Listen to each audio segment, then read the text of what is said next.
आज ना बऱ्याच दिवसांनी आहे ना इडली सांबार बनवलेलं होतं, कारण की ना बाहेर ना खूप असा पाऊस चालू होता आणि अभिचं कालपासूनच चाललेलं होतं, मम्मा मला इडली सांबार खायचं, इडली सांबार बनव.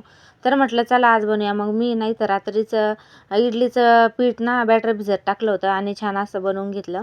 तर ना इथं सांबार बनवण्यासाठी इथं मी डाळ, टोमॅटो, कांदा आणि इथं ना शेवग्याच्या शेंगा आहे ना इथं बारीक कट करून घेतल्या. लगेच गॅसवर ना कुकर ठेवलं आणि त्या कुकरमध्ये ना आपल्याला 1 ते 1.5 ग्लास पाणी टाकायचं आहे. इथं मी अर्धा तांब्या पाणी घातलं होतं. त्यानंतर ना आपल्याला पाणी छान गरम झालं की यामध्ये ना तुरीची डाळ घालून घ्यायची आहेत. तर तुरीची डाळ घातली की त्यानंतर ना कट केलेलं आहे ना जे आपण कांदा टोमॅटो होतं तेही घालायचं आहे. त्यानंतर ना यामध्ये ना शेवगाही घालायचा आहे. तर ना इथं मी एकदम मोठे मोठे कट केलेले होते, मोठे मोठे साईजचे कांदा टोमॅटो कट केले होते. आपल्याला ते यामध्ये घालून घ्यायचे आहे आणि पुन्हा छान असं 2 ते 3 मिनटं छान असं मिक्स करून घ्यायचं आहे. वरतून तुम्ही थोडंसं मीठ आणि हळद बी घालू शकता. मग इथं मी घातलं नव्हतं. त्यानंतर लगेच झाकण लावून ना 2 ते 3 मिनटं 2 ते 3 आपल्याला शिट्ट्या करून घ्यायच्या आहे.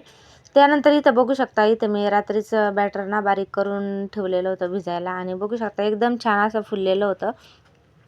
मग लगेच ना मी इडली करायला घेतल्या. तर सगळ्यात अगोदर ना गॅसवर मी इडली पात्र ठेवलं. त्यामध्ये ना 1 ते 1.5 तांब्या पाणी घातलेलं आहे. त्यानंतर ना लगेच हे जे भांडे होते ना याला साईडनं सगळीकडं ना तेल लावून घेतलेलं आहे. तेल लावल्याच्या नंतर ना आपल्याला छान इथं बॅटर यामध्ये घालून घ्यायचं आहे. ते एकदम एक एक करून असं छान सगळं इडल्यामध्ये आपल्याला घालून घेतलेलं आहे मी. अशाच पद्धतीने ना सगळ्याही भांड्यामध्ये मी इडली बॅटर घालून घेतलं. त्यानंतर ना लगेच आपल्या इथं पाणीही गरम झालं होतं आणि लगेच ना त्यामध्ये एक एक करून आपल्याला इडली भांडे त्यात ठेवून द्यायचे आहेत. बघू शकता अशा पद्धतीने आणि ठेवून द्यायचे आहे आणि झाकण ठेवून ना अगदी 5 ते 7 मिनटं आपल्याला आहे ना इथं छान असं शिजून घ्यायचं आहे, वाफवून घ्यायचं आहे. आता इडलीची रेसिपी काय लय अवघड नाही आहे, प्रत्येकाला येतेच. पण आता प्रत्येकाची पद्धत वेगवेगळी असते. आता तुम्ही कसं करतात हे मला माहिती नाही, पण प्रत्येकाची पद्धत वेगवेगळी असते. त्यानंतर इथं इडली ना हे करत होते तोपर्यंत इथं आपली डाळ ही शिजून झाली होती. त्यानंतर लगेच कढईमध्ये ना 2 चमचे तेल घातलं. त्यानंतर त्यामध्ये बारीक चेचलेला लसूण घातला. लसूण छान असा परतून घ्यायचा आहे. त्यानंतर त्यामध्ये आपल्याला अर्धा चमचा जिरं, अर्धा चमचा मोहरी अशी घालायची आहे. तीही छान तडतडून द्यायची आहे. छान तडतडली की त्यामध्ये ना इथं मी हिरव्या मिरच्या तर नव्हत्या माझ्याकडं, मग मी ना इथं 2 लाल मिरच्या घातलेल्या होत्या कट करून. त्यानंतर कढीपत्ता घालायचा आहे आणि आपल्याला हे ना छान असं परतून घ्यायचं आहे जोपर्यंत त्याचा कलर चेंज होत नाही. एकदम कमी गॅसवर आपल्याला ही प्रोसेस करायची आहे. छान असं परतवलं की त्यामध्ये आपल्याला सांबार मसाला घालायचा आहे. आता मी एकदम साध्या सिंपल पद्धतीने सांबार बनवत होते.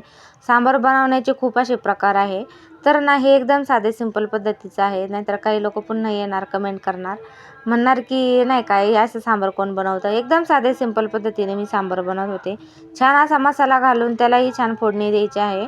त्यानंतर शिजवलेली डाळ होते ना ते आपल्याला यामध्ये घालून घ्यायचं आहे. वरतून थोडंसं मीठ घालायचं आहे आणि मीठ घातल्याच्या नंतर परत थोडीशी कोथिंबीर घालायची आहे. कोथिंबीर घातली का पुन्हा 2 ते 3 मिनटं हलवून घ्यायचं आहे आणि त्यानंतर ना आपण इथं आहे ना चिंचा एका साईडला भिजत घातलेल्या होत्या, त्याही छान भिजल्या होत्या. मग आपल्याला आहे ना चिंचेचं पाणीही यामध्ये ॲड करून घ्यायचं आहे. चिंचेच्या पाण्याने खूप छान अशी टेस्ट येते, त्यामुळं मग आपल्याला आहे ना चिंचेचं पाणीही ॲड करून घ्यायचं आहे इथं आणि पुन्हा 2 ते 3 मिनटं छान हलवून घ्यायचं आहे आणि ना उकळी यायला ठेवायचं आहे. तर इकडं उकळी यायला ठेवलं होतं तोपर्यंत आपल्या इथं आहे ना इडल्याही तयार झाल्या होत्या आणि इथं ना मी थंड करायला ठेवलेल्या होत्या आणि बघू शकता किती छान अशा आपल्या इडल्या तयार झालेल्या होत्या. अगदी रेशनच्या तांदळापासून तयार होणारी ही इडली आहेत.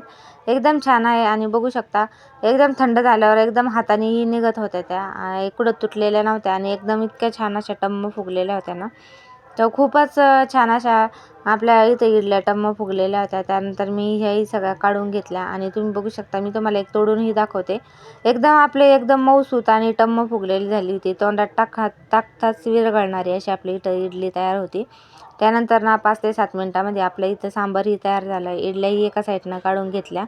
मग काय आभी तर इकडं बसलेलाच होता आणि लगेच मग त्याला पहिले खायला दिलं. तर असा आमचा आजचा दिवस होता. तर तुम्हाला आजचा व्हिडिओ कसा वाटला रेसिपीचा तर नक्कीच कमेंट करून सांगा. व्हिडिओ आवडल्यास व्हिडिओला लाईक करा आणि अशाच नवीन नवीन व्हिडिओसाठी आपल्या चॅनलला मात्र नक्की सबस्क्राईब करा. तर चला परत भेटूया अशाच एका नवीन व्हिडिओमध्ये. तोपर्यंत बाय बाय.